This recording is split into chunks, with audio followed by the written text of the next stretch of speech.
Mazmur 91. Dalam lindungan Allah. Orang yang duduk dalam lindungan yang maha tinggi dan bermalam dalam naungan yang maha kuasa akan berkata kepada Tuhan, tempat perlindunganku dan kubu pertahananku, Allahku yang kupercayai. Sungguh, dialah yang akan melepaskan engkau dari jerat penangkap burung, dari penyakit sampar yang busuk. Dengan kepaknya, ia akan melindungi engkau, di bawah sayapnya engkau akan berlindung. Kesetiaannya ialah perisai dan pagar tembok. Engkau tak usah takut terhadap kedahsyatan malam, terhadap panah yang terbang di waktu siang, terhadap penyakit sampar yang berjalan di dalam gelap, terhadap penyakit menular yang mengamuk di waktu petang. Walau 1.000 orang rebah di sisimu dan 10.000 di sebelah kananmu, tetapi itu tidak akan menimpamu. Engkau hanya menontonnya dengan matamu sendiri dan melihat pembalasan terhadap orang-orang fasik. Sebab Tuhan ialah tempat perlindunganmu, yang maha tinggi telah kau buat tempat perteduhanmu. Malapetaka tidak akan menimpa kamu, dan tulah tidak akan mendekat kepada kemahmu.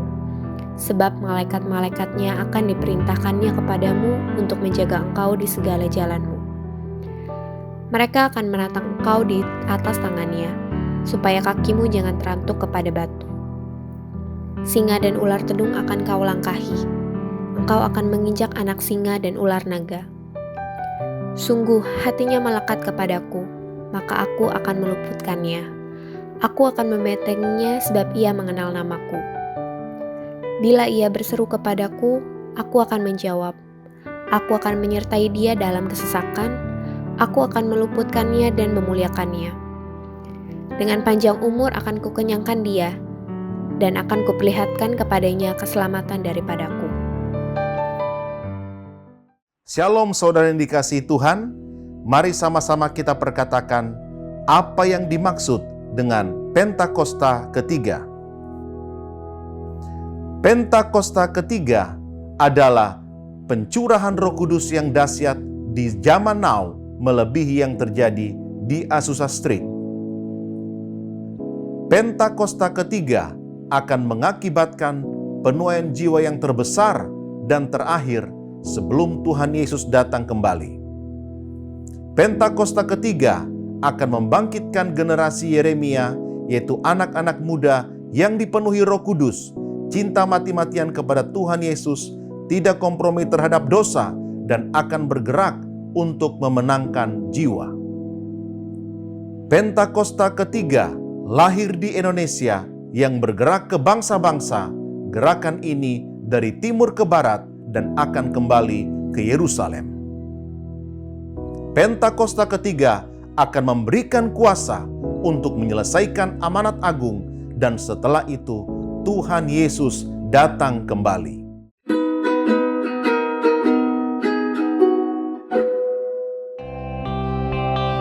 Morning Church, seperti Yesus telah mengasihi kita dengan kasih yang agape, kasih yang sifatnya tulus, tidak bersyarat, dan rela berkorban, maka kita juga harus dapat mengasihi sesama kita seperti Yesus telah mengasihi kita.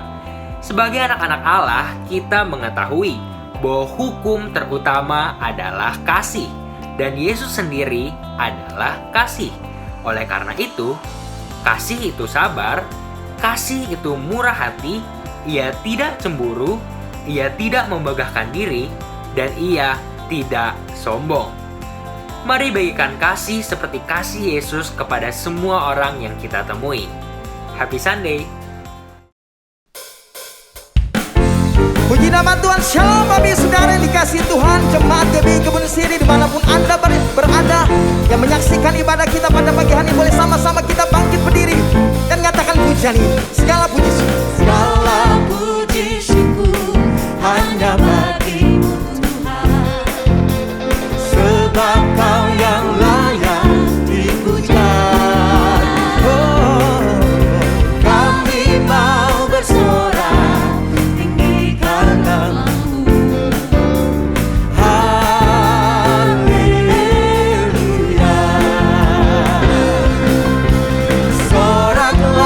haleluya.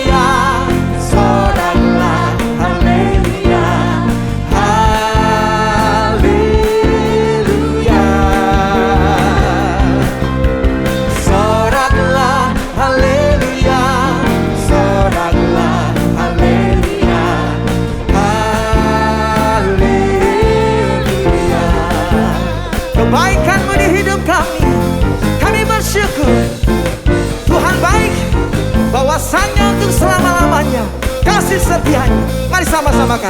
Segala puji syukur hanya bagimu, sebab kau yang layak. Boleh katakan saya mau bersorak. Saya mau bersorak tinggikanlah. Boleh sambil lambaikan dua tangan, katakan haleluya, haleluya, oh, oh. Soraklah haleluya, soraklah haleluya, haleluya.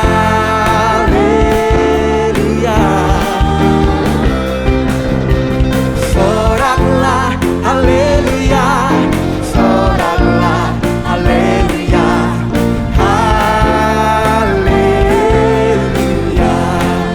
Janeju, janeju, haleluya, janeju, haleluya, haleluya.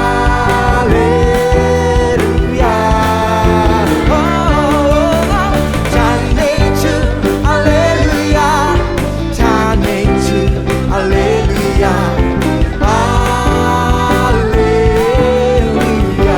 haleluya, haleluya,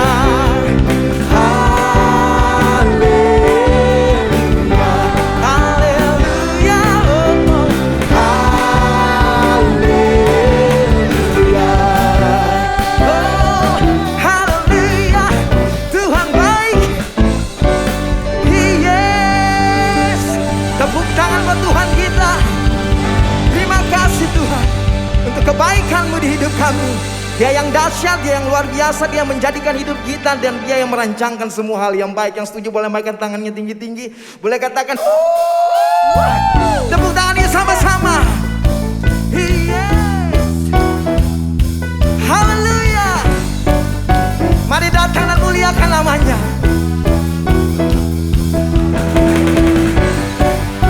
Oh, yeah, yeah. Oh, oh, oh. Mari anta pujanin sama-sama, katakan melukis cakrawala, merangkai jagat raya, mencipta alam semesta, memilih kehidupan yang sanggup menyelamatkan, jalan-jalan kebenaran. Mari yang rindukan Tuhan, angkat tangan kita, katakan kami rindukan kuasa lawatan-Mu, kebangkitan pasti terjadi. Oh, oh, datanglah dan bertata, kuat dan berkuasa, saat hati bersatu, menaikkan pujian, belenggu dipatahkan.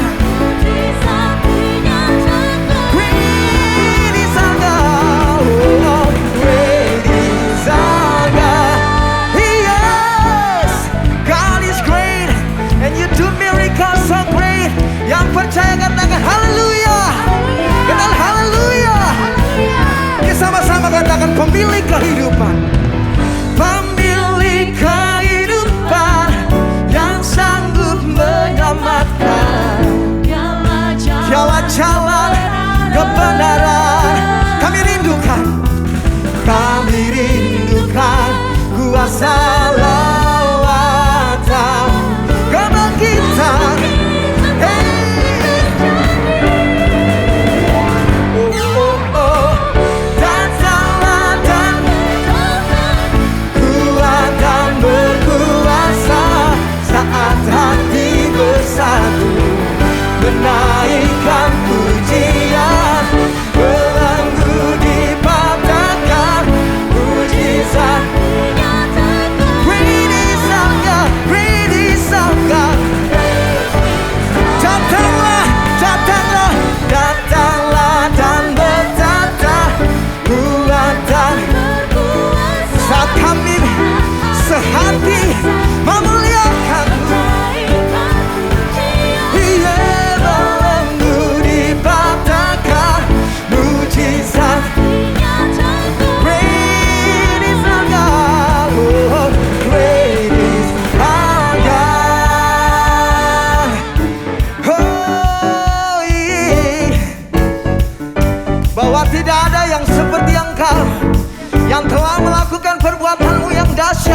kami. Katakan amin. Katakan amin. Katakan amin. Kami rindukan sesuatu yang dahsyat terjadi kala kami datang meninggikan nama-Mu. Mujizat kami terima. Yang rindukan akan hal itu, mari sama-sama katakan. Kami rindukan kuasa lawatan, kebangkitan.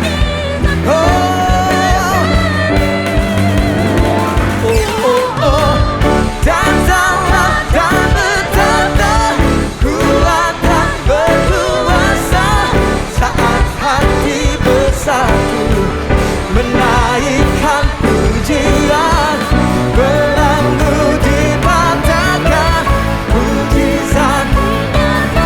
Great is our God, great is our God.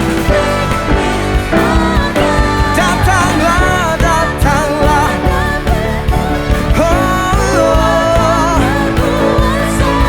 Saat hati bersatu, menaikkan pujian, belenggu dipatahkan, mujizat. Great is our God, great is our God. Yes. Boleh kasih tepuk tangan 20 detik, 30 detik buat Tuhan kita.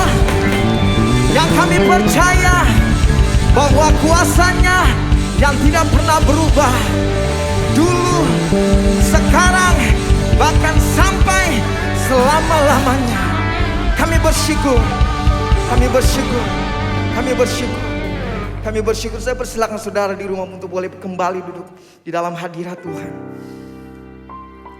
Kami punya Tuhan yang luar biasa di hidup kami.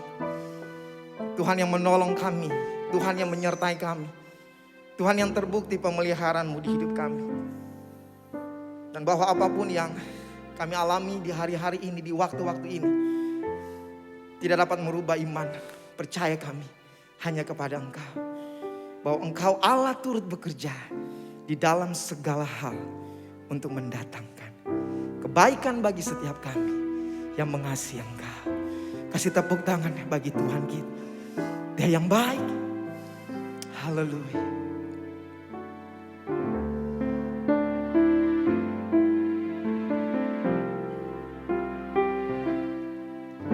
Apapun yang terjadi di dalam hidupku, selalu ku berkata, Tuhan Yesus baik. Dalam segala hal yang terjadi, tetap ku berkata, Tuhan Yesus baik. Ku sembah Kau, ku sembah Kau, tak dapat ku membalas kasih-Mu. Ku sembah Kau, ku sembah Kau Bapa. Ku rindu selalu menyenangkan-Mu. Mari katakan sama-sama. Apapun yang terjadi di dalam hidupku, selalu ku berkata, Tuhan Yesus baik. Dalam segala hal yang terjadi, tetap ku berkata, Tuhan Yesus baik. Ku sembah Kau, ku sembah Kau, tak dapat ku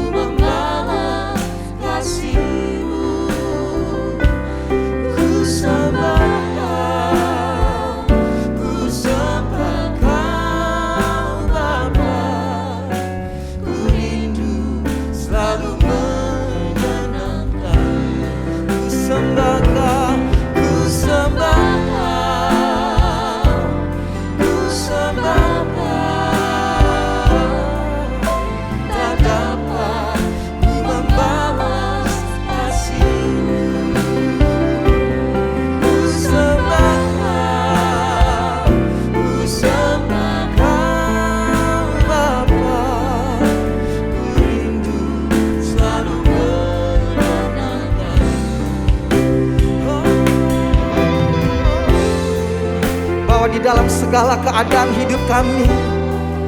Kami mau mengucap syukur kepadamu Aba, Bapa yang baik. Sebab itulah kehendak-Mu bagi setiap kami.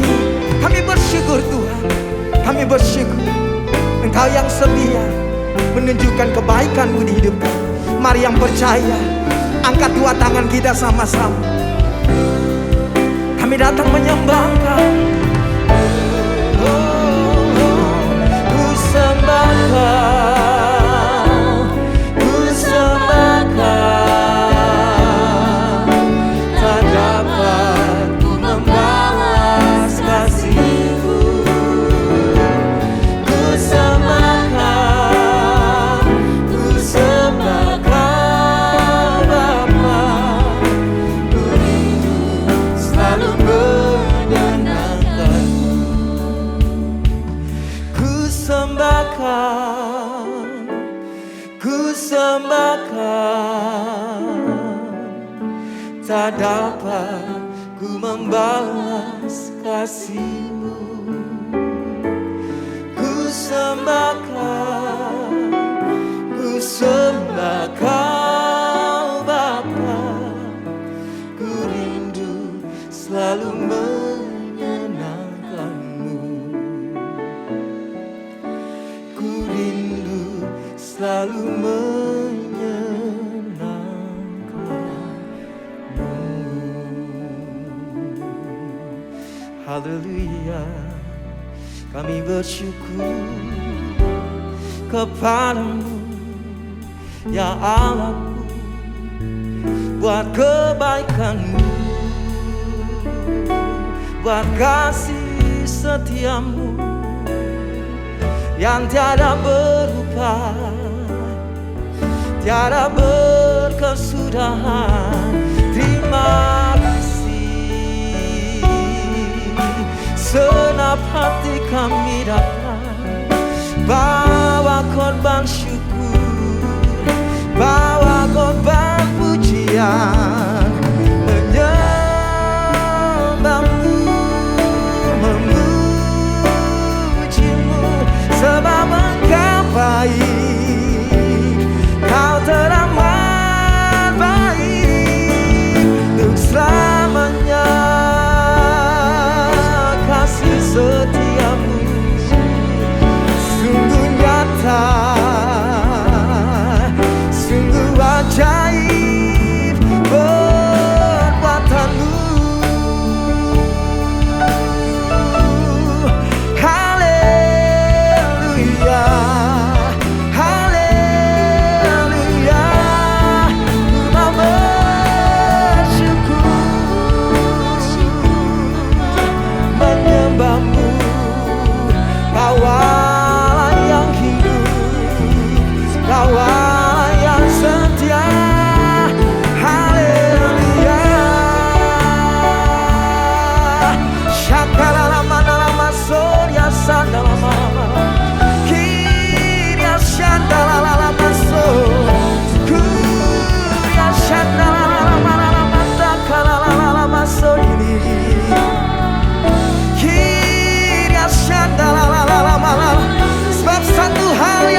senala. Gloria shandala matakalamo. Haleluya. Haleluya.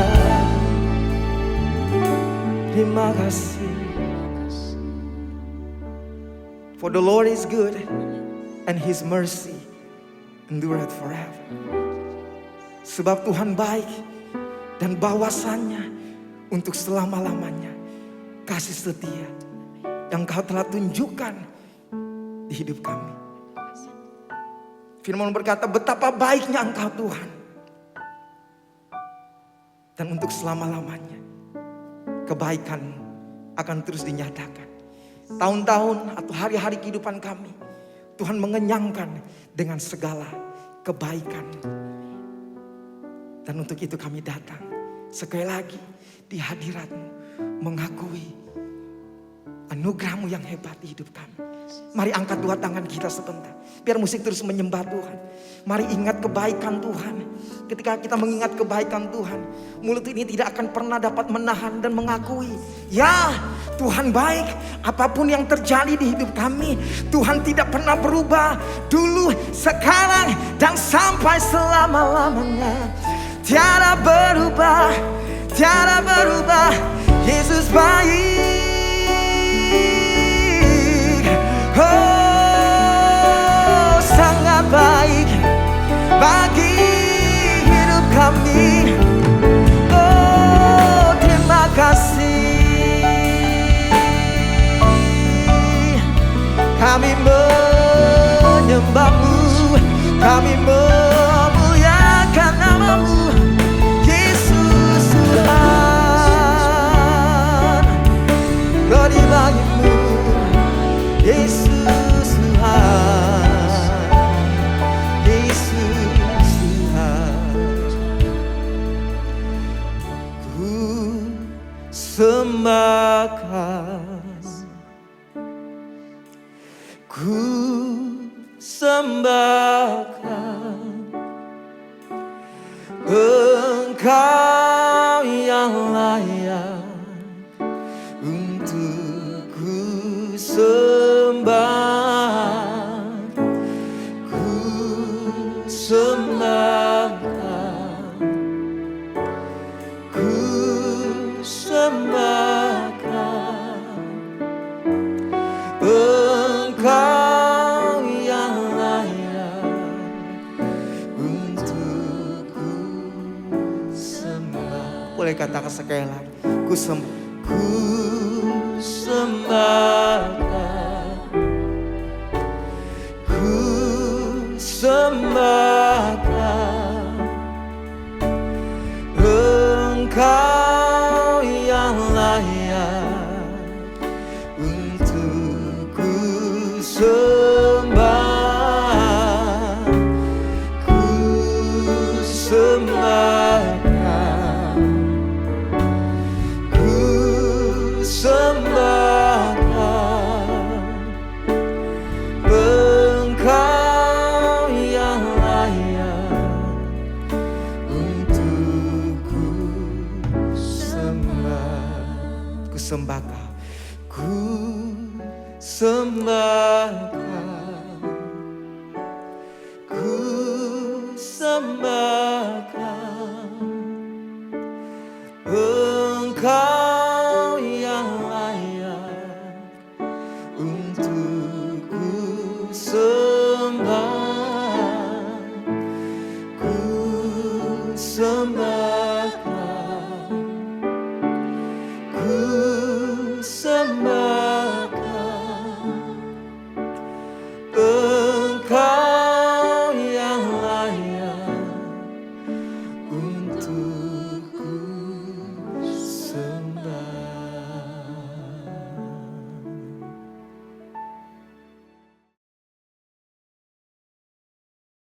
Shalom semua. Di tahun integritas ini, kita perlu belajar untuk memiliki kemurnian atau kesucian hati. Di dalam Mazmur 24 ayat 4, salah satu pengertian integritas adalah bersih tangan dan murni hati, yang artinya tidak adanya motivasi yang salah di dalam orang tersebut, alias bersih. Dan jika kita ingin belajar tentang kemurnian atau kesucian hati, kita harus belajar dari ahlinya, yaitu Tuhan Yesus, the man of integrity. Ada ungkapan yang mengatakan, jika kita ingin belajar, belajarlah dari ahlinya. Artinya, kita harus totalitas dalam belajar, dan belajar dari mereka yang tidak hanya menguasai teori, tetapi juga telah mempraktekkan dan menghidupi yang diajarkannya. Sehingga dapat dikatakan bahwa Yesus adalah guru agung dan teladan kita dalam hal kesucian hati. Mari kita belajar bersama beberapa teladan dari kehidupan Yesus mengenai kesucian hati. Yang pertama, Yesus tidak memiliki motivasi yang salah. Di dalam Matius 4 ayat 1-11, Yesus membuktikan dirinya bukan melalui kehebatan pelayanan, tetapi dari ketaatan, firman, dan perintah Tuhan saja. Setelah Yesus selesai berpuasa 40 hari, iblis mencoba Yesus dan melontarkan kata, "Jika engkau anak Allah," sebanyak 2 kali, di mana iblis seolah-olah menggoda Yesus untuk membuktikan dirinya sebagai anak Allah.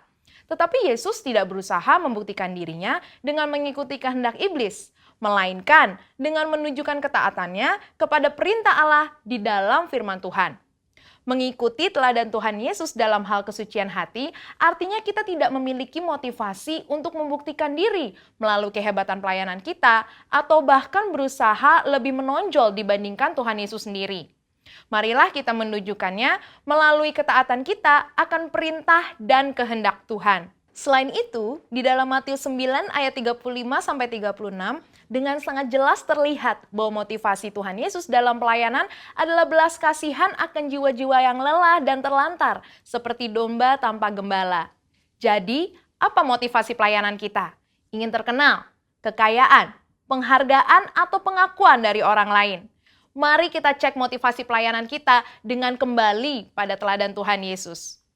Kita juga dapat belajar dalam Matius 10 ayat 7-8, di mana Yesus memperingatkan bahwa kamu telah memperolehnya dengan cuma-cuma. Karena itu, berikanlah pula dengan cuma-cuma. Murid-murid Yesus diperingatkan untuk tidak mencari keuntungan dari kuasa yang mereka miliki untuk mengadakan berbagai mujizat. Semuanya harus dilakukan cuma-cuma untuk menunjukkan sifat Injil Kerajaan, yaitu anugerah yang diberikan secara cuma-cuma. Kita tahu bahwa perbuatan baik Kristus untuk kita adalah cuma-cuma, sehingga seharusnya kita juga berbuat baik kepada orang lain dengan cuma-cuma. Selanjutnya, teladan Yesus yang kedua dalam hal kesucian hati adalah fakta bahwa Yesus tidak mencari pujian bagi diri sendiri. Salah satu bagian dari khotbah Tuhan Yesus di bukit dalam Matius 6 ayat 1-7, ia mengajarkan tentang hal memberi sedekah dan berdoa. Yesus mengingatkan supaya sedekah, doa, dan ibadah kita cukup Bapa kita di surga saja yang mengetahuinya.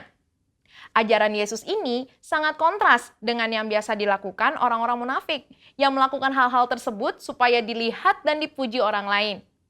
Hal yang menarik juga dapat ditemukan dalam Matius 9 ayat 30-31. Saat Yesus berkata, "Jagalah supaya jangan seorang pun mengetahui hal ini." Di situ, Yesus berpesan dengan sangat jelas kepada mereka yang telah disembuhkan untuk tidak mempromosikan dirinya. Tapi, karena apa yang mereka alami menimbulkan sukacita dan rasa syukur yang berlimpah, seketika masyhurlah nama Tuhan Yesus di seluruh daerah itu. Hal ini mengingatkan kita bahwa promosi dan pujian tidak perlu dicari. Janganlah pelayanan yang kita lakukan adalah demi mengejar pujian dari mereka yang kita layani.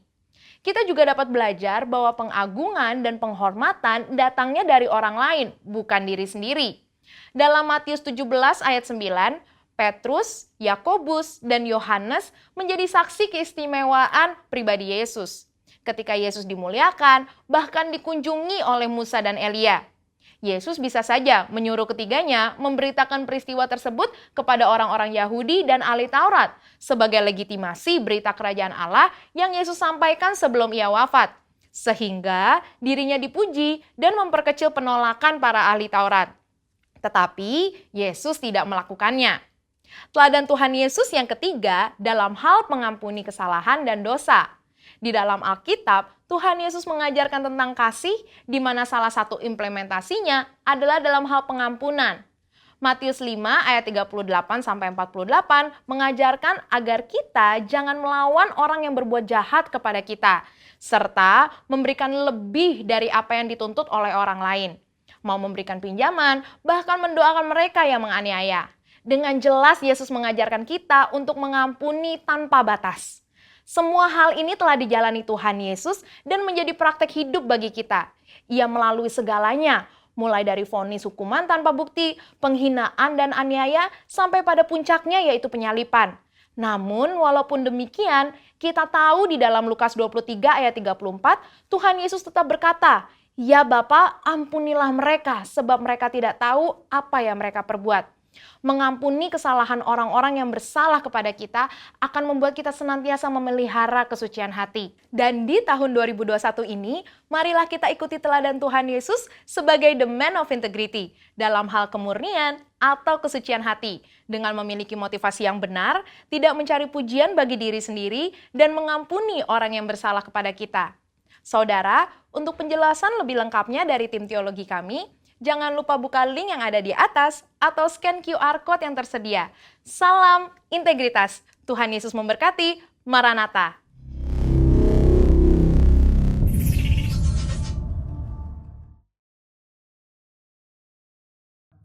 Salam sejahtera Bapak Ibu yang dikasih oleh Tuhan. Pertama-tama saya ingin mengucapkan terima kasih kepada Gembala PDP Gunawan Wongso Wijoyo dari GBI Kebon Siri yang memberikan kesempatan untuk saya bisa menyampaikan firman Tuhan pada hari ini. Berapa banyak Bapak Ibu Saudara yang siap untuk belajar firman Tuhan pada hari ini? Yang siap boleh sama-sama katakan amin. Dan saya ajak kita menyambut firman Tuhan, kita berikan tepuk tangan yang paling meriah untuk firman Tuhan yang luar biasa. Karena firman Tuhan adalah kebenaran. Hari ini saya ingin menyampaikan sebuah topik firman Tuhan tentang integritas. Nah, kata integritas ini sering kita dengar, sering dibahas, tapi ternyata dalam kenyataannya tidak banyak yang menghidupi integritas. Bahkan kalau ditanya kepada beberapa orang, menurut kamu integritas itu apa sih? Nggak banyak orang yang bisa menjawab dengan benar. Nah, kalau banyak orang yang nggak bisa menjawab dengan benar, berarti mereka tidak mengerti dengan benar dan sulit untuk melakukannya. Saya mempelajari, mendalami tentang integritas dan juga menghidupinya. Dan akhirnya kami jadikan ini nilai di dalam gereja Tuhan yang kepadanya saya dipercayakan untuk mengembalakan.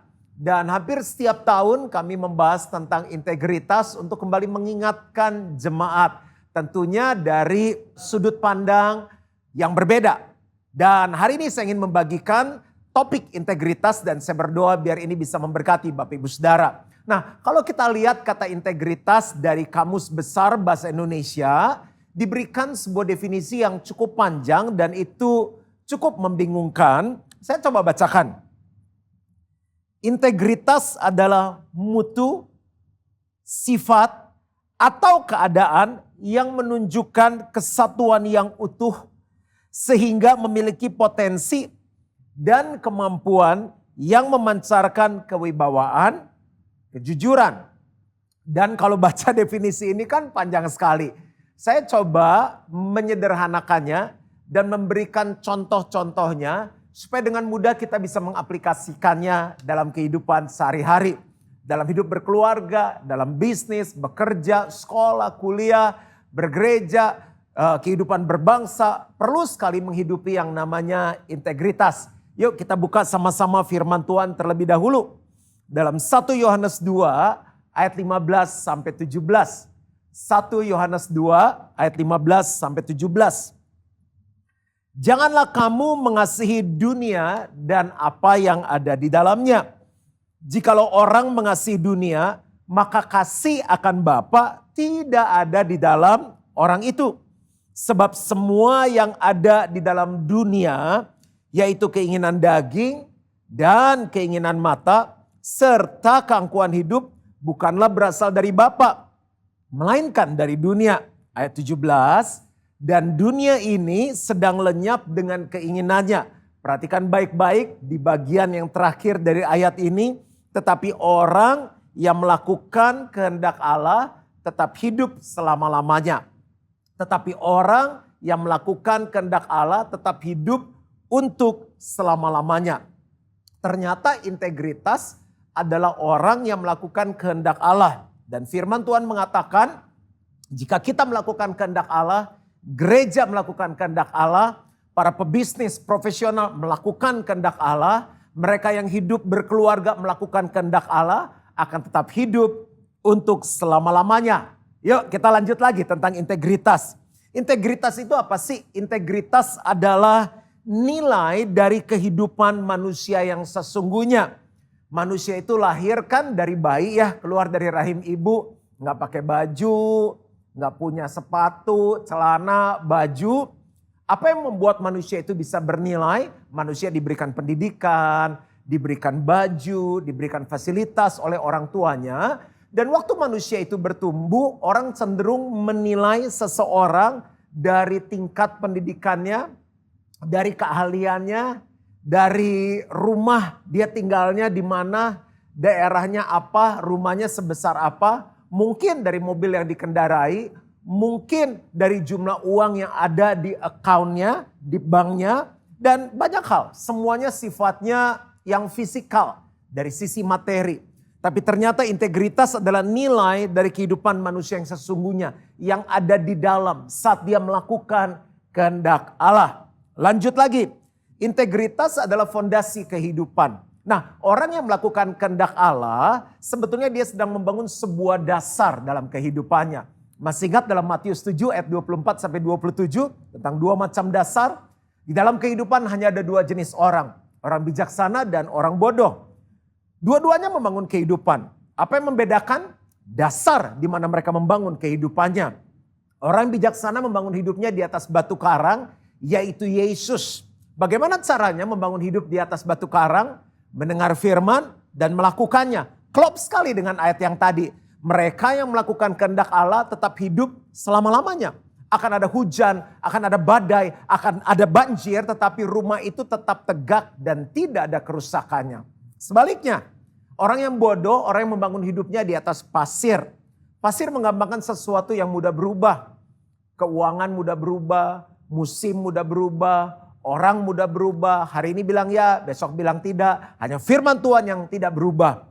Bagaimana caranya orang membangun rumah di atas pasir? Mereka mendengar firman tapi tidak melakukannya. Orang ini tidak membangun integritas dalam kehidupannya. Jadi kalau kita menikah, kita hidup, kita melayani, kita bekerja, dan kita membangun integritas, sebetulnya fondasinya itu sedang kuat. Begitu ada badai, hujan, banjir tetap kuat. Kita sedang hidup di masa yang tidak mudah. Ada pandemi COVID-19. Tapi dengar baik-baik, orang yang melakukan kehendak Allah akan tetap hidup untuk selama-lamanya. Yang berikutnya, integritas adalah kedalaman hidup seseorang. Kedalaman hidup seseorang. Semakin orang itu melakukan firman Tuhan, menghidupinya, dia adalah orang yang punya kedalaman dalam hidupnya. Jadi bukan Kristen yang cetek, yang ece-ece, yang gampang imannya tuh gugur, yang gampang marah, kecewa, pahit, tinggalkan Tuhan, dikit-dikit ngambek, dikit-dikit kecewa, tapi kekristenannya tuh dalam. Mengapa? Karena dia membangun integritas dalam kehidupannya. Ini adalah pembukaan atau awal dari khotbah saya. Dan untuk mengerti integritas lebih lagi, dan untuk menerjemahkan ketiga hal yang tadi saya buka di awal khotbah saya ingin menyampaikan 5 hal tentang integritas. Saya akan memberikan definisi-definisi yang lebih sederhana dan disertai dengan contoh-contoh. Dan saya berharap selesai mendengar khotbah ini Bapak Ibu Saudara dengan mudah bisa mengaplikasikannya dalam kehidupan. Apakah kita siap? Yang pertama, integritas adalah wasit. Coba sama-sama katakan wasit. Ya, di rumah, dimanapun Bapak Ibu Saudara sedang mengikuti kebaktian online, katakan wasit. Integritas adalah wasit saat kita mau melakukan apa yang ingin kita lakukan dan apa yang harus kita lakukan. Apa yang ingin kita lakukan dan apa yang harus kita lakukan. Jadi integritas adalah wasitnya. Berapa banyak Bapak Ibu Saudara dalam kehidupan sehari-hari aja harusnya bangun pagi dan berdoa. Tapi yang ingin kita lakukan apa? Tidur lagi. Harusnya bangun dan berolahraga. supaya kita sehat. Tapi inginnya apa? Tidur lagi, males. Itu contoh yang sehari-hari sekali. Nah, saya berikan pengalaman dalam kehidupan ya. Saya itu beberapa kali terbang, naik pesawat, dan beserta saya adalah istri dan anak saya. Tanpa saya sadari, anak saya itu melihat apa yang saya lakukan. Ini waktu dia belum sekolah ya, jadi seringkali pelayanan masih bisa bawa dia. Kadang-kadang pengen libur pendek, bisa ajak dia. Dan di pesawat yang saya naiki, jadi nggak semua pesawat ini punya peraturan yang sama. Di pesawat itu ada peraturan begini, Bapak Ibu Saudara, kita akan segera mendarat. Bapak Ibu tolong kencangkan sabuk pengaman dan tidak diperkenankan menyalakan handphone, pesawat handphone sampai kita merapat di terminal. Nah, waktu pesawat itu mulai nyentuh landasan, zet begitu, refleks saya adalah saya nyalakan handphone saya. Saya pikir udah landing kok, udah aman. Terus anak saya liatin saya.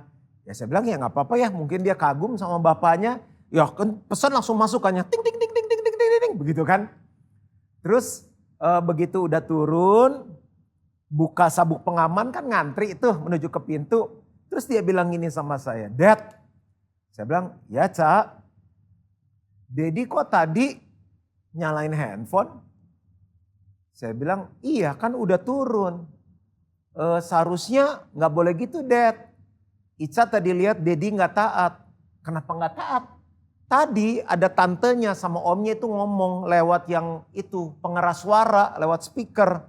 Ngomong apa? Saya juga gak gitu nggak. Dia bilang handphone tidak boleh dinyalakan sampai kita tiba di terminal. Tadi kan baru turun tapi Dedi udah nyalain. Hal yang sangat kecil, hal yang sangat sederhana. Kita cuma harus tahan beberapa menit, mungkin 5-10 menit sampai dia jalan sampai di terminal. Harusnya tahan, tapi inginnya apa? Buru-buru lihat ada pesan masuk apa gitu, ada mainan gitu loh. Tapi sebenarnya di situ menguji integritas dalam hidup kita. Contoh lagi ya, buang sampah. Kita kalau ke tempat lain lihat negaranya bersih, orang Indo tuh gini ya. Waduh keren ya, bersih ya. Orang bule lihat kita bingung ngapain. Gitu. Kalau orang bule kan kagum gini, wow, wonderful, beautiful. Kenapa bersih? Bersih. Sementara di beberapa bagian di negara kita harus akui masih ada yang kotor. Ternyata itu harus dimulai dengan orang-orang yang punya integritas.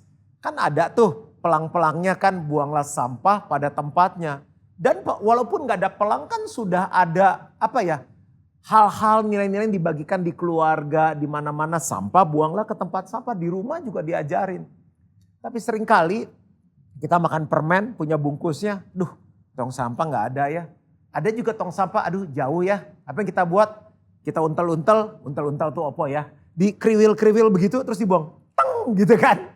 Nah hal kecil, kita pikir udahlah cuma satu doang. Lah kalau berapa ya 200 juta orang Indonesia berpikir seperti itu, jadi apa Indonesia? Jadi integritas adalah wasit antara apa yang ingin kita lakukan dan apa yang harus kita lakukan. Haleluya. Yang kedua, integritas adalah pilihan antara membenarkan segala cara dan menggunakan cara yang benar. Integritas adalah pilihan antara membenarkan segala cara dan menggunakan cara yang benar. Contoh, di Jakarta di bioskop tertentu ada peraturan dilarang membawa makanan dan minuman dari luar. Jadi satu saat papa saya, anak saya, istri saya sama pengasuhnya kita mau nonton. Saya terlambat, jadi mereka udah duluan makan, jadi saya makan buru-buru tapi gak dibeliin minum. Jadi saya pergi ke counter. Kita beli ke counter, saya beli minuman kemasan itu kan. Minuman kemasan, anak saya bilang, Dad cepetan kita terlambat katanya mau nonton. Begitu mau masuk ke pintu bioskop itu, dari jauh saya udah lihat. Ada peraturan tadi kan, dipelang begitu kan. Dilarang membawa makanan minuman dari luar. Pikiran saya langsung bekerja.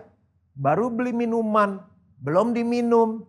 Terus kalau beli lagi di dalam, itu juga mahal kan minuman kemasan di bioskop. Bayangin cuma gara-gara air minum kemasan. Tiba-tiba saya bisa mata saya ngelihat tasnya pengasuh anak saya. Kan ada tas tuh bawa susu, bawa segala macam gitu ya. Saya bilang saya selipin aja kan termasuk minuman baik.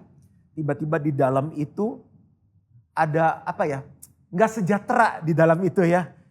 Jadi kayak ada suara gini, aduh cuma air mineral, air kemasan, paling lebih mahal berapa ribu rupiah.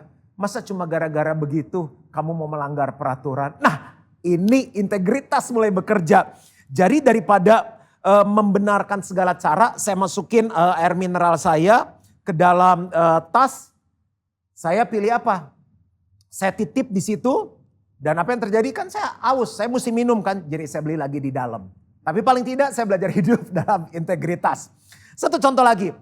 Jadi ini awal-awal kita berangkat belajar sama-sama ke Hillsong Conference di Sydney di Australia. Jadi ada berkat, kita nabung.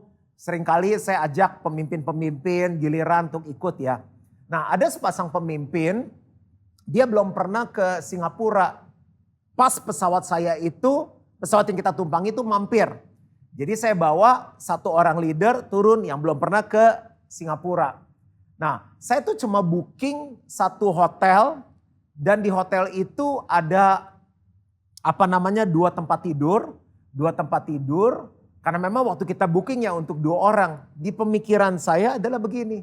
Saya bisa tidur sama istri saya, lalu orang itu bisa tidur di sebelahnya. Atau biasanya adalah spring bednya bisa diturunin. Tapi Bapak Ibu Saudara denger nih jangan ketawain aku loh. Jadi waktu saya check in, kan semuanya udah siap koper, dia tanya, berapa orang yang mau check in?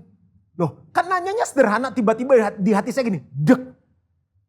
Kan tinggal jawab aja 3 orang yang mau check in kan. Itu mau jawab susah. Saya tahu nih ada U di balik B. Ya udah saya polos saya bilang 3 orang. Loh dia bilang ini kamarnya buat 2 orang. Oh saya bilang gak apa-apa kita muat kok buat bertiga gitu. Dia gak tahu kita orang Indonesia kan. Oh dia bilang gak bisa. Bapak Ibu kalau mau untuk 3 orang Bapak Ibu harus sewa extra bed lagi. Dikasih tahu harganya. Di hati saya kan sayang banget ya kan nyewa extra bed. Bayangin tuh nyewa extra bed sayang. Oh dia bilang ini saya punya solusi lagi. Nah di hati saya bilang ini. Nah ini baru benar nih resepsionisnya. Dia bilang ini Bapak sewa 1 kamar lagi katanya. Kita kasih harga yang oke lah katanya. Tuh orang extra bed aja kita rasanya mau bayar kok sayang. Ini disuruh sewa 1 kamar lagi. Akhirnya singkat kata ya saya harus mengambil keputusan hidup dalam integritas. Saya sewa 1 kamar lagi. Nah Bapak Ibu Saudara itu kan misalnya ya saya bisa akalin aja. Jadi kalau mau check in gak usah 3-3-nya datang. Datang aja 1 orang. Ditanya berapa orang yang mau check in. Bilang aja 2 orang paling 3. Nanti udah dapat kunci kamar baru kita panggil yang 2 orang lagi. Cuit gitu terus datang. Tapi mau ngapain? Orang yang melakukan kehendak Allah akan tetap hidup untuk selama-lamanya.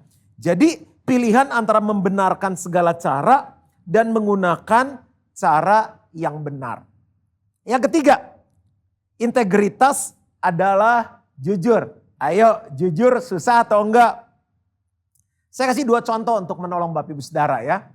Satu saat ada seorang pengusaha bilang mau ketemu saya. Saya bilang ada apa? Enggak pokoknya mau ketemu. Ya udah saya kasih waktu. Terus dia bawa brosur. Dia bilang, Pak saya ingin memberikan kepada Bapak berkat home theater. Oh saya bilang terima kasih. Nah ini ada 2 nih Pak. Ini yang powernya gede, bagus banget Pak. Nah ini yang biasa nih, powernya kecil ya kurang lebih bagus dari inilah dia bilang. Nah ini harganya sekian, ini harganya sekian. Dia tanya begini, Bapak mau yang mana? Di hati saya, kalau nanti saya pilih yang kecil, di hati saya juga kan dia tanya mau yang mana. Ya namanya dikasih, disuruh milih kan pengen yang bagus dong. Terus kalau saya nanti milih yang biasa, sayanya juga nggak happy. Karena dia bilang yang mahal lebih bagus. Terus dia pikir gua nih pendeta ditawarin yang bagus sama enggak, ngeremehin gua nih, pilih yang murah. Kalau saya pilih yang bagus, yang mahal dia bilang nih pendeta nggak tahu diri juga nih, dikasih milihnya yang mahal, bingung kan? Tapi integritas itu kan jujur ya. Udah saya bilang ini, saya bilang ini deh yang bagus, yang mahal, agak nggak enak juga. Tapi di hati saya plong. Loh jujur kan? Jadi kesimpulannya apa? Jujur tuh enak. Jujur tuh integritas. Saya cerita satu lagi ya. Jadi waktu kita mau menikah nih, pokoknya benar-benar tuh kita nggak punya dana. Ketemu papa saya juga bilang ya udahlah, yang di firman Tuhan kan Tuhan memberkati mereka dan Tuhan suruh beranak cucu. Yang penting pemberkatannya, katanya gitu. Jadi udah saya cuma ngeset pemberkatan doang. Nah kita dapat hadiah honeymoon keliling Eropa. Dapat pokoknya fasilitasnya semua nomor 1 deh. Sampai di satu hotel, ini baru menikah bener-bener honeymoon. Itu di kota Florence lagi spring bulan April. Udaranya sejuk-sejuk gitu, terus pengantin baru. Jendela kebuka di atas bukit, kelihatan pemandangan kota Florence. Lagi santai-santai berdua gitu kan ya. Istri saya tanya, ini bicara kejujuran ya. Sayang, kalau aku mati, kamu kawin lagi enggak? Terus saya liatin dia ya. Orang baru juga kawin, baru juga 2 hari. Masa udah tanya mati? Udah saya bilang jangan ngomong gitu-gitu, orang lagi honeymoon ngomong mati-mati. Enggak, aku tanya kalau aku mati kamu kawin lagi enggak? Saya udah mulai curigation nih ya. Terus saya bilang dia mau jawaban benar atau jawaban bohong. Beneran dong. Duh, saya nimbang-nimbang ya. Gimana ya? Ya udahlah jujur lah, orang dia juga udah milih saya jadi suami. Saya bilang ini, benar ya kamu, saya jawab jujur ya. Iya, kawin lagi. Terus dia diam ngeliatin saya, habis dia ngeliatin saya dia balik badan, tidur. Saya besok pagi, saya gak disapa. Jadi kebenarannya begini, jujur ada enaknya, ada enggaknya. Tapi paling tidak saya memilih untuk jujur. Jujur adalah integritas. Yang keempat, apakah Bapak Ibu Saudara belajar sesuatu hari ini? Integritas itu gini, integritas adalah hati, mulut, tindakan sama. Saya ulangi ya, integritas itu hati, mulut, tindakan sama. Seringkali gini, orang di mulut beda, di hati beda, tindakan beda. Siapa? Saya dukung, semangat. Begitu harinya kagak muncul. Oh tenang Pak, saya gak ada apa-apa lah. Begitu orangnya pergi bilang gini, kurang ngajar tuh orang. Gitu, jadi mulut, hati, tindakan gak sama. Pakai contoh aja ya biar gak ada yang tersinggung. Jadi ada karyawan nih di perusahaan kontraktor, dia ya kurang happy lah kerja di sana. Udah kerja lama kok begini ya, ya fasilitas gak sesuai. Lalu ya dia ingin lebih maju lah, dia udah menguasai juga banyak ilmu. Dia kepikiran pengen buka sendiri deh, kan pengen maju, pengen besar gitu. Akhirnya dia bilang sama bosnya, bos saya mau berhenti bos. Bosnya kaget, kenapa mau berhenti? Udah lah bos, kasih kesempatan yang muda-muda aja. Kamu ada sesuatu enggak? Ada masalah enggak? Enggak. Padahal ada enggak? Ada. Dia enggak puas. Karena dia pengen lebih maju lagi. Enggak ya udah umur lah. Kasih kesempatan yang muda-muda aja. Saya juga udah lama kerja di sini. Aduh bisa dipertahankan lagi enggak? Kata bosnya. Udah jangan deh. Udah cukup katanya. Jadi gini. Bosnya tanya ada masalah enggak? Dia enggak ngomong. Ditanya lagi ada rencana apa lagi enggak? Enggak ngomong juga. Enggak ada apa-apa. Kasih kesempatan aja yang muda-muda. Bosnya bilang gini. Oke deh. Kamu tuh karyawan yang terbaik lah. Salah satu karyawan yang terbaik. Sebelum kamu pergi, kamu tolonglah bantu saya sekali lagi. Ya, bantu saya ya. Dia jawab gini, iya. Tapi di hati dia bilang gini, aduh orang udah mau berhenti dikasih tugas lagi. Tuh, mulut sama hati gak sama. Oke deh katanya. Nih, kamu tolong bangunin saya 1 rumah terakhir. Kan perusahaan kontraktor. Ya udahlah, dia terima. Di hati dia daripada mendingan saya ngomong iya daripada ngomong enggak ntar gak dapat pesangon lah segala macam. Udahlah dia gambar ya udah setengah hati ya. Udah mau keluar suruh bangun rumah. Biasa gambar terbaik sekarang gambarnya udah biasa aja deh asal jadi rumah. Nyari marmer, nyari kayu. Yang ada kualitas 2 Pak. Udah gak apa-apa kualitas berapa aja yang penting tuh rumah jadi. Ya udah gambar seenaknya, cari bahan seenaknya. Kerjanya udah gak sepenuh hati jadi tuh rumah. Dia bilang udah deh nih hari terakhir ketemu bos deh. Saya mau bangun perusahaan sendiri. Saya bisa jadi besar. Ketemu bosnya. Terus bos nih udah selesai ya rumahnya beres ya bos. Gak ada apa-apa ya. Aduh dia bilang kamu memang luar biasa. Dari awal sampai akhir tetap karyawan yang terbaik. Saya tuh waktu kamu mau keluar saya sedih banget katanya. Saya tuh gimana ya berterima kasih sama kamu. Saya pikir-pikir karena proyeknya kita, karena kantor kita kontraktor. Bangun rumah ya saya kasih kamu aja rumah. Nah. Ini dia nih rumah. Di hari terakhir kamu kerja. Ini hasil karya kamu yang harus kamu nikmati sendiri. Ini kuncinya. Begitu bos saya bilang ini buat kamu ini kuncinya. Dia bilang hah? Dia bilang, tahu buat saya apa? Saya kerjaan yang terbaik, saya cari ban-ban yang terbaik, saya gambar yang terbaik. Sudah telat om. Makanya lihat, integritas itu dasar kehidupan. Integritas itu fondasi kehidupan kita. Hidup kita sekarang karena integritas yang kita hidupi selama ini. Tapi gak terlambat.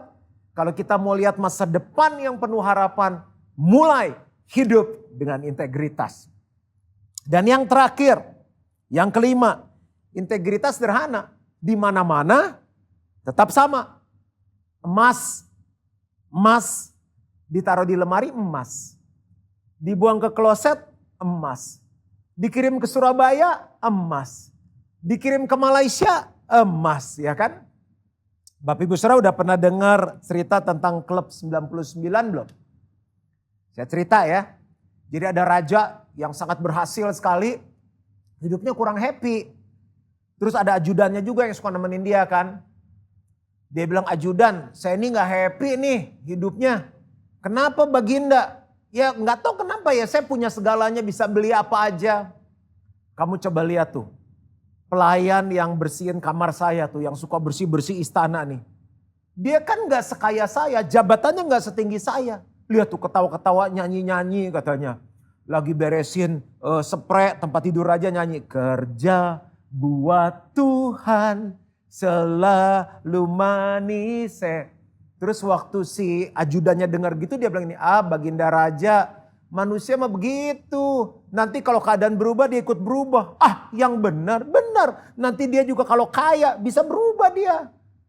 Masa sih? Gimana caranya gini? Baginda udah pernah dengar tentang klub 99 belum? Belum.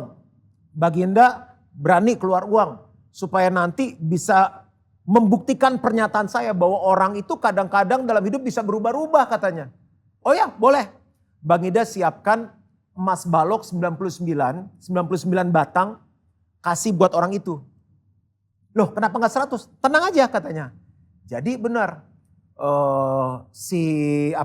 pelayan itu, si hamba tadi waktu bangun tidur besok pagi, buka pintu, di depannya dijajarin emas balok itu dari si raja, tapi gak ditulis dari raja. Dia bilang, berkat untuk kamu, halal katanya. Wah, dia yang udah mau kerja langsung panggil istri anak, ayo cepetan, ini ada berkat emas nih halal. Dihitung, 1, 2, 3, 4, dijajarin 99. Dihitung lagi pakai bahasa Inggris, 1, 2, 3, 4, 99. Pakai bahasa Mandarin, il sanse uliuci, tetap 99. Mulai mikir kan, yang tadinya happy-happy nyanyi sudah mulai berubah. Jalan ke istana, diperhatiin tuh, ajudan bilang sama raja perhatiin tuh. Masih nyanyi gak? Masih tuh masih nyanyi. Akhirnya diperhatiin hari kedua, hari ketiga mulai murung, mulai sedih. Yang tadinya nyanyi gak nyanyi. Dipanggil sama raja. Kenapa kamu sekarang seperti ini? Biasa jam 5 juga udah pulang, sekarang lembur sampai jam 9 malam. Begini Baginda diceritain. Saya bangun tidur keluar rumah ada emas. Emas itu 99, kita ada hitung berkali-kali. Loh kan tadinya gak punya emas, sekarang punya emas 99, bagus dong. Enggak. Kayaknya saya pikir itu 100 deh. Ya udahlah cuma kurang 1. Tapi dipajang tuh gak enak. 10, 9. Jingjet teh apa ya. Gak rata gitu kan. Ya udahlah. Nah terus kenapa kamu gak pulang-pulang? Enggak ya saya jadi nambah lah kan dapat tambahan lembur. Supaya nanti nabung bisa beli emas 1 lagi. Bapak Ibu Saudara apa yang kita bisa belajar. Dulu gak punya emas. Happy-happy, ketawa-ketawa, enjoy life. Pulang jam 5 sore, main sama keluarga. Sekarang dikasih emas yang namanya hadiah, bukan beli sendiri, hidupnya berubah. Murung, kerja, lembur. Integritas adalah di mana-mana tetap sama. Saya sama istri sering evaluasi ya. Jadi saya tuh sebagai suami gimana, sebagai ayah gimana, seringkali informal. Terus waktu saya tanya, sayang, menurut kamu tuh aku gimana sebagai suami? Kan misalnya anniversary, year end gitu kita evaluasi. Dia bilang kamu kalau sama orang lain suka beda ya. Sama aku suka beda. Loh bedanya apa? Nih dia bilang ya. Kalau kamu nih ngangkat telepon dari orang lain gini. Halo, ya apa kabar? Shalom. Oke, iya hati-hati ya. Tuhan berkati ya. Loh Bagus dong, saya bilang itu gembala yang baik memang harus ramah, senyum. Iya kamu telepon tuh bisa ketawa senyum-senyum. Bagus dong saya bilang, nah gini, kalau aku yang nelpon ya, kamu jawabnya begini. Halo, ya, Loh kan aku kadang lagi meeting, lagi ketemu orang. Iya tapi kadang aku belum selesai pun dimatiin. Jadi, halo, ya gini-gini, plok gitu udah nyambung kan gak enak endingnya. Oh jadi maunya kamu gimana, aku harus perbaiki gimana. Ya sama aja. Kan integritas di mana-mana tetap sama, di kantor sama, di gereja sama, di rumah sama. Oh sama ya? Ya jadi sama aja ke orang lain sama aku sama. Ya aku berubah, kan harus punya integritas. Jadi jangan sampai di gereja beda, di di kantor beda, di rumah beda. Nah gitu. Jadi sekarang kalau istri saya telepon, I love you. Tutup, enggak kamu tutup dulu. Tutup, kamu tutup dulu. Dia tutup, klik, baru saya klik. Problem solve. Jadi man of integrity. Udah ya? Dan kita udah belajar integritas, sekarang masalahnya adalah bagaimana kita menghidupinya. Selamat menghidupi dan selamat menjadi orang yang berintegritas. Tuhan memberkati. Mari kita berdoa. Bapa yang baik, kami sudah mendengar firman Tuhan. Roh Kudus tolong kami untuk menghidupi firman Tuhan. Karena kami tahu orang yang melakukan kehendak Allah tetap hidup untuk selama-lamanya. Biar semua jemaat yang mengikuti kebaktian online ini menjadi anak-anak Tuhan yang hidup dalam integritas. Aku minta ini di dalam nama Yesus. Dan semua yang percaya sama-sama katakan, amin. Tuhan memberkati. Terima kasih Anda telah mengikuti ibadah online pada hari ini.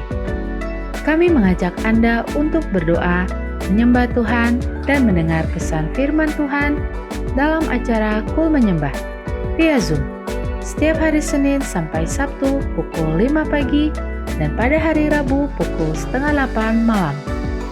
Untuk informasi meeting ID dan password Zoom, Anda dapat menghubungi via WhatsApp ke nomor berikut ini.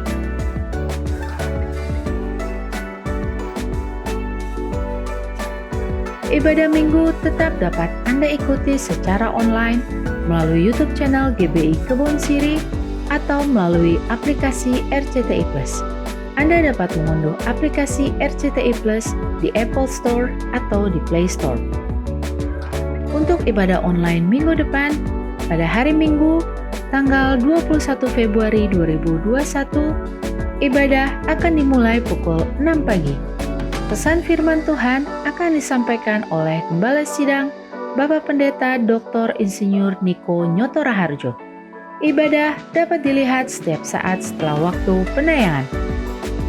Kami kembali mengajak Anda mengikuti GBI Kebon Siri Wednesday Bible Wisdom dengan tema Check Out Posisi Keselamatanmu, Keselamatan, Dosa, dan Baptisan, seri 4, pada hari Rabu, tanggal 17 Februari 2021, pukul 6 pagi, bersama Pastor Aruna Wiryo Lukito dan host Bapak Vino Pramudito. Acara ini dapat dilihat setiap saat setelah waktu penayangan. Kini, Anda dapat memberikan persembahan umum, syukur, dan perpuluhan melalui QR Code. Bagi jemaat yang rindu memberikan persembahan, dapat menggunakan dompet digital sebagai berikut.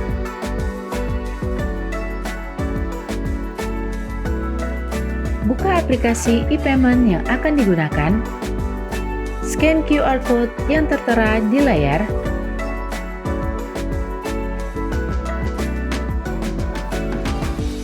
masukkan nominal yang diinginkan, klik OK atau lanjutkan atau confirm, dan lakukan konfirmasi pembayaran.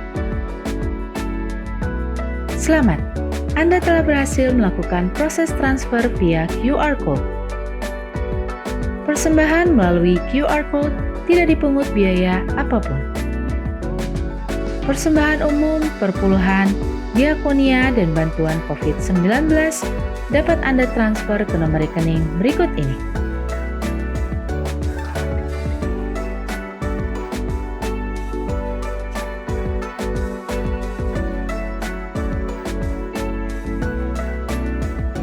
Demikianlah GBI Kebon Siri News Flash hari ini.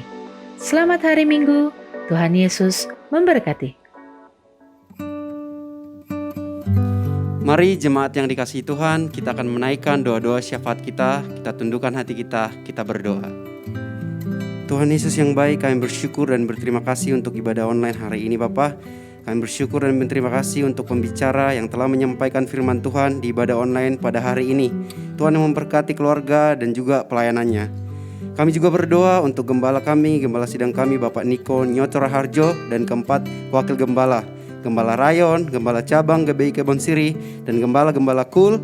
Biar Tuhan yang memberkati dan Tuhan yang mengurapi mereka senantiasa. Kami juga berdoa untuk jemaat GBI Kebon Siri dan semua yang mengikuti ibadah online hari ini. Tuhan Yesus yang memberikan hikmat dalam segala usaha dan pekerjaan di tengah-tengah masa pandemi COVID-19 ini. Tuhan yang mencukupkan apa yang menjadi kebutuhan mereka. Kami juga berdoa bagi anak-anak muda generasi Yeremia, agar Tuhan bangkitkan menjadi terang bagi generasi ini. Kami juga berdoa buat bangsa kami Indonesia. Tuhan pulihkan dari segala pandemi ini dan COVID-19 dan bangkitkan ekonomi Bapa agar kembali dalam nama Yesus. Kami berdoa buat pemerintahan, presiden, wakil presiden, menteri dan gubernur dan bupati, serta sampai kepala desa, daerah pusat sampai kepada daerah-daerah. Diberikan hikmat dalam takut akan Tuhan menjalankan tugasnya. Dan takut akan Tuhan turun atas mereka. Damai sejahtera Tuhan turun atas bangsa kami Indonesia. Dan kami siapkan hati kami untuk menerima berkat melalui hamba-Mu. Mari angkat kedua tangan kita di hadapan Tuhan.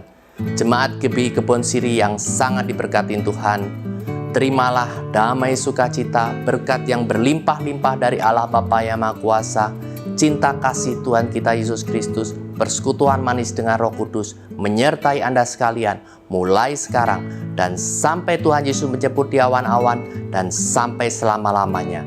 Jemaat GBI Kebon Siri yang sudah terima berkat Tuhan katakan amin. Dimuliakan, ditinggikan,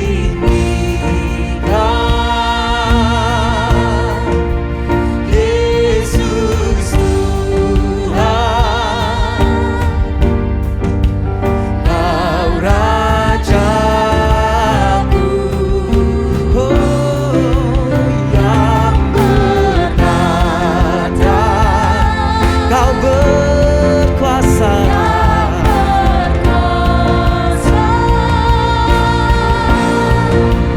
Yesus Tuhan, Kau Rajaku. Dimuliakan, dimuliakan, ditinggikan,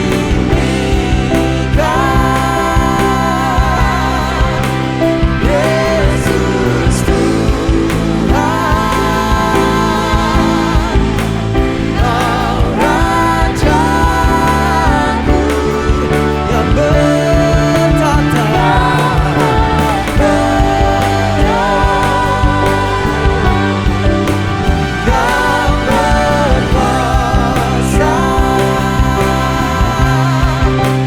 Yesus Tuhan, Kau Rajaku,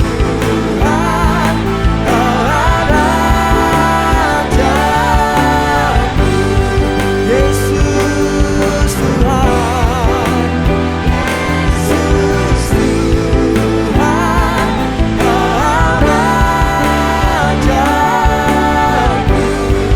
hanya Yesus Tuhan, Yesus Tuhan, Kau Rajaku.